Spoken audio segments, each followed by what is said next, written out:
Chapter 4, A Warning from God. One autumn day when I was still in primary school, our desks started to tremble and shake. "Earthquake!" we yelled.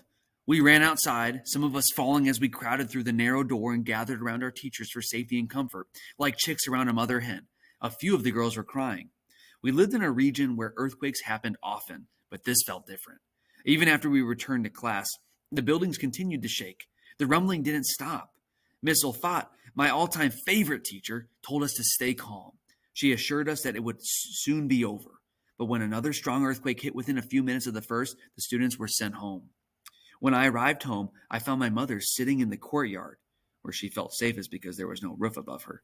She was reciting verses from the Holy Quran as tears streamed down her face. The aftershocks kept coming and continued past nightfall, and every time they did, my mother ran outside and insisted we go with her. My father told her to not upset the children, but we were already upset because the ground was shaking. That earthquake of 8 October 2005 turned out to be one of the worst in history. It was 7.6 on the Richter scale and was felt as far away as Kabul and Delhi. Aftershocks continued for at least a month. Our city of Mingor was largely spared, but the northern areas of Pakistan, including our beloved Shingla, were devastated. When we finally heard from our family and friends there, they said they had thought it was the end of the world. They described the roar of rocks sliding down hills and everyone running out of their houses reciting the Holy Quran, the screams as roofs crashed down, and the howls of buffalo and goats. They were terrified, and then when the destruction stopped, they waited for help. The government was slow to arrive, but help came immediately from rescue workers from a conservative religious group called Tehreek-e-Nafaz-e-Sharia-e-Mohammadi, or TNSM, or the Movement for the Enforcement of Islamic Law, led by Sufi Muhammad and his son-in-law, Maulana Fazlullah. Eventually, the government tried to help, and aid from the Americans, who had troops and helicopters in nearby Afghanistan, made it in.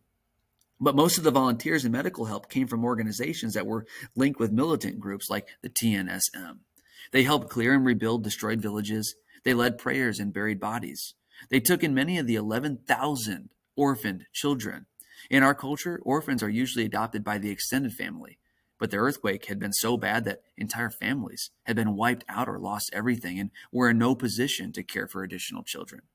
Many of the orphans went to live in fundamentalist madrasas. Mullahs from the TNSM preached that the earthquake was a warning from God. If we did not mend our ways and introduce Sharia, or Islamic law, more severe punishment would come. The whole country was in shock for a long time after the earthquake. We were vulnerable, which made it that much easier for someone with bad intentions to use a nation's fear for his gain.